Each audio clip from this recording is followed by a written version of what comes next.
Hello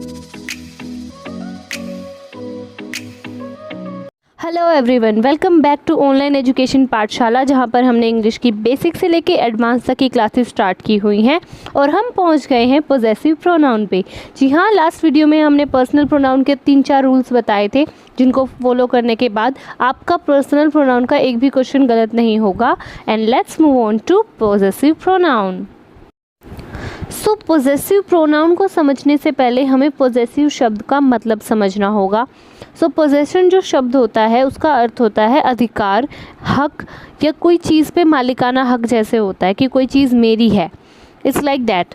तो possessive pronoun में भी वर्ड्स वही आते हैं, जैसे कि देखिए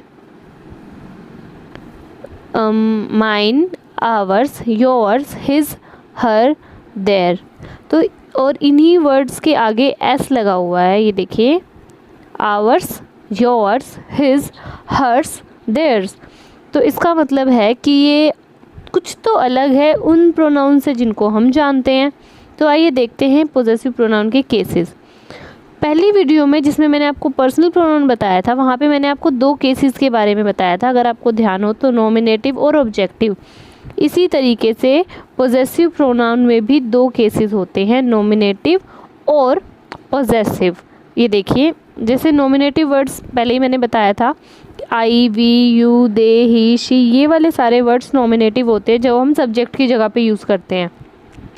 अपार्ट फ्रॉम दैट, जब हम इसकी हिंदी में मीनिंग देखते हैं तो आई मतलब मैं, और पोजेसिव में क्या हो जाता है, मेरा, यानी कि माई, ही मतलब वह, और हिज मतलब उसका।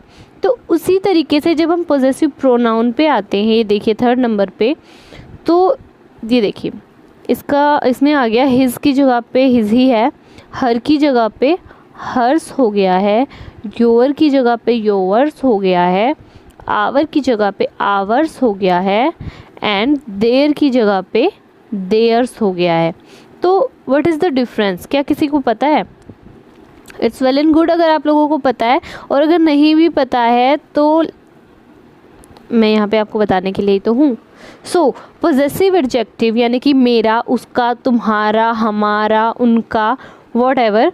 लेकिन पोजेसिव प्रोनाउन में क्या होती है ना, जैसे कोई बंदा बहुत ज़्यादा पोजेसिव होता है किसी के लिए, किसी चीज़ को लेके कि ये सिर्फ मेरी है या वो पर्सन सिर्फ मेरा है, वो वाली पोजेशन जो होती है वो इसका मतलब यहीं पे है। तो माई का मतलब मेरा, और माइन का मतलब सिर्फ मेरा, हिज का मतलब उसका, और ये वाले पोजेसिव वाले हिज का मतलब सिर्फ उसका, हर्स मतलब सिर्फ उसका, योर्स मतलब सिर्फ तुम्हारा। तो ये वाली जो सिर्फ तुम्हारा या सिर्फ मेरा वाली चीज़ होती है, ये पोजेसिव प्रोनाउन में आती है। तो चलिए पोजेसिव प्रोनाउन के कुछ रूल्स देख लेते हैं और देखते हैं कि ये सिर्फ मेरा और सिर्फ तुम्हारा वाले पोजेसिव प्रोनाउन कौन कौन से सिचुएशन में एप्लीकेबल होते हैं और कहाँ कहाँ पर इनका यूज़ नहीं किया जाता है। रूल नंबर 1 कहता है, never use a personal pronoun before noun, which means कि कभी भी नाउन से पहले एक पर्सनल प्रोनाउन, पर्सनल प्रोनाउन नहीं आएगा सबसे पहले। तो पर्सनल प्रोनाउन हम पिछली वीडियो में कर सकते हैं और आज हम पोजेसिव प्रोनाउन कर रहे हैं। तो नाउन से पहले कभी भी पोजेसिव प्रोनाउन का यूज़ हम नहीं कर सकते। आपने क्या एक चीज़ नोटिस की कि नाउन की रिप्लेसमेंट प्रोनाउन होता है, जैसे कि हमने इंट्रोडक्टरी लेक्चर में देखा था। तो यहाँ पे इस रूल की ज़रूरत ही क्या है? ऑब्वियस सी बात है कि नाउन की रिप्लेसमेंट प्रोनाउन होता है। दैट मीन्स कि नाउन की जगह पे प्रोनाउन को यूज़ किया जाता है, ना कि नाउन से पहले और नाउन के बाद में। ठीक है, तो हमारा जो सब्जेक्ट होता है, कभी कभी वो सेंटेंस में हमारा नाउन होता है, तो उससे पहले हम पोजेसिव प्रोनाउन का यूज़ नहीं कर सकते। चलिए 1-2 एग्जाम्पल से इसको समझने की कोशिश करते हैं। Example number 1, mine phone is not working. Mine मतलब मेरा, ठीक है, फ़ोन इज़ नॉट वर्किंग, मेरा फ़ोन काम नहीं कर रहा है।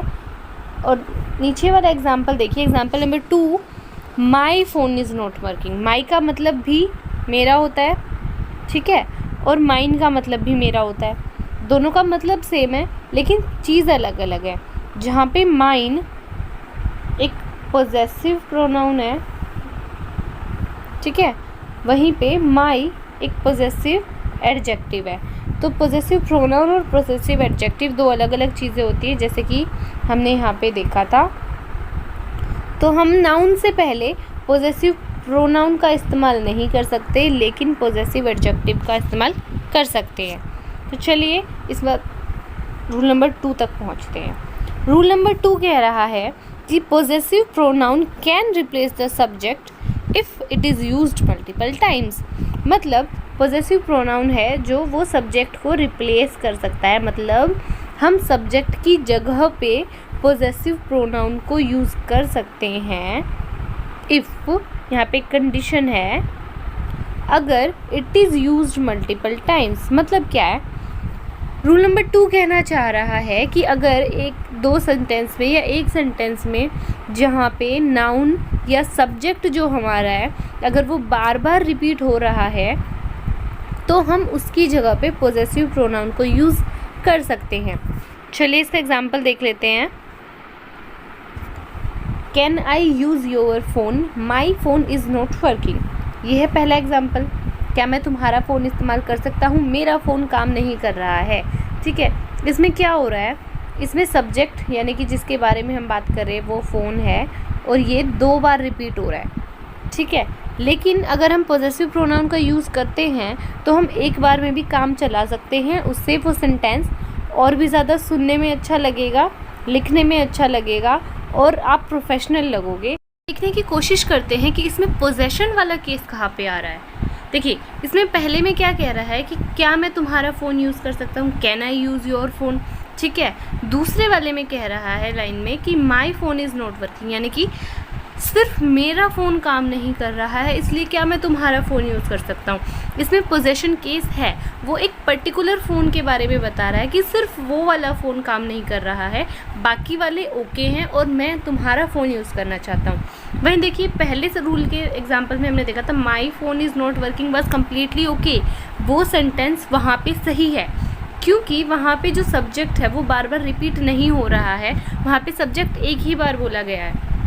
लेकिन जहाँ पे सब्जेक्ट रेपिटेटिवली यूज़ होता है वहाँ पे और अगर पोजेशन का केस हो तो हम पोजेसिव प्रोनाउन यूज़ कर सकते हैं, जैसे कि माइन को हमने इस सेंटेंस में लगाया और ये सेंटेंस बहुत ही ज़्यादा अच्छा लग रहा है। देखते हैं रूल नंबर 3 क्या कहना चाह रहा है। Never use possessive pronoun with words such as separation, leave, excuse, mention, report, pardon, sight. एक बार और देख लीजिए। नेवर यानी कि कभी भी यूज़ नहीं करेंगे हम पोजेसिव प्रोनाउन का विद वर्ड्स। कौन कौन से वर्ड्स के साथ, ये देखिए, separation, leave, excuse, mention, report, pardon, site and favour. जिस भी सेंटेंस में ये वाले वर्ड्स का यूजेज आपको दिख जाए या आपको करना हो तो वहाँ पे आप कभी भी पोजेसिव प्रोनाउन का यूज़ नहीं करेंगे। ठीक है, अब देखिए एग्जाम्पल।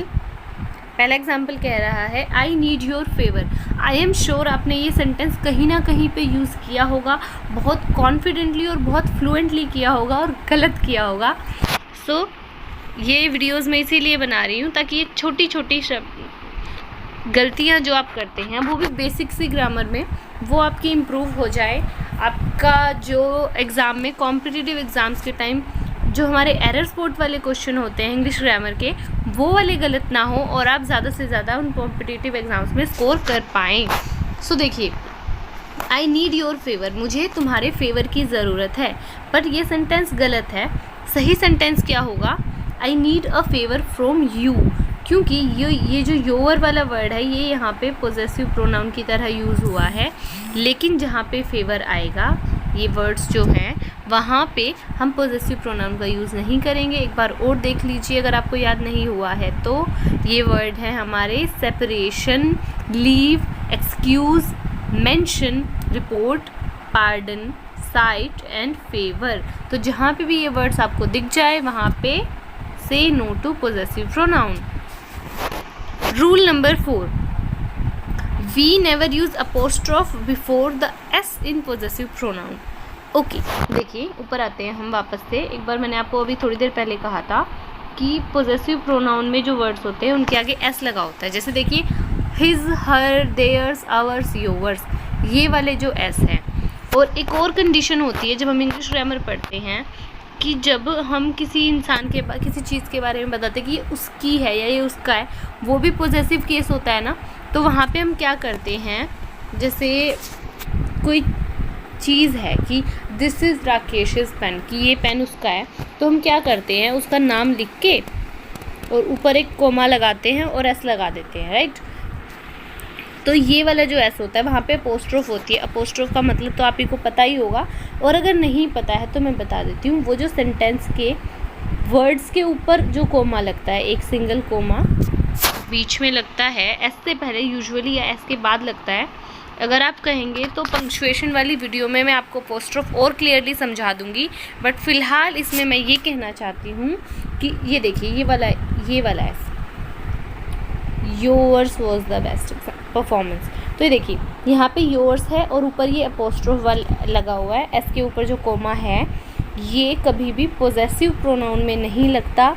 इसके लिए एक अलग से कंडीशन होती है, वो एक पंक्चुएशन वाला रूल होता है, that is a different thing. वो पोजेसिव प्रोनाउन में यूज़ नहीं होता।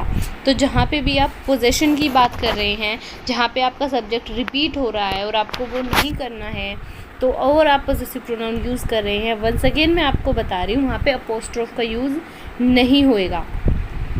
देखिए example, yours was the best performance and yours was the best performance, इन दोनों में डिफरेंस क्या है, अपोस्ट्रोफ लगा हुआ है, लेकिन सही ये वाला है जिसमें हमने अपोस्ट्रोफ का यूज़ नहीं किया गया है। और देखिए yours was the best performance जो है, ये रूल नंबर 3 का भी एक एग्जाम्पल है। कैसे कि हो सकता है हमने इससे पहले एक लाइन ली हो, फॉर एग्जाम्पल आपने मैच देखने गए, आपके फ्रेंड का मैच था और आपने मैच ख़त्म होने के बाद उसको बोला okay dude match was great, yours was the best performance, मतलब कि मैच बहुत अच्छा था लेकिन सिर्फ तुम्हारी परफॉर्मेंस सबसे अच्छी थी। तो जहाँ पे सिर्फ तुम्हारा वाला कंडीशन आया तो वहाँ पे हमने पोजेसिव प्रोनाउन योर का यूज़ किया, ठीक है। रूल नंबर 3 में हमने पोजेसिव प्रोनाउन यूज़ नहीं किया क्योंकि यहाँ पे वर्ड फेवर था। रूल नंबर 2 में हमने पोजेसिव प्रोनाउन का यूज़ किया क्योंकि यहाँ पे सब्जेक्ट रिपीट हो रहा था और हमने उसकी रेपिटेशन रोकनी थी, और यहाँ पे भी हम एक पर्टिकुलर फ़ोन की बात कर रहे थे कि सिर्फ ये वाला काम नहीं कर रहा है, इसीलिए हमने यूज़ किया। और रूल नंबर 1 में भी हमने, क्योंकि नाउन से पहले यूज़ करना था, इसलिए हमने पर्सनल एडजेक्टिव यूज़ किया, पर्सनल प्रोनाउन का यूज़ नहीं किया, ठीक है। तो पोजेसिव प्रोनाउन इसी के साथ ख़त्म होता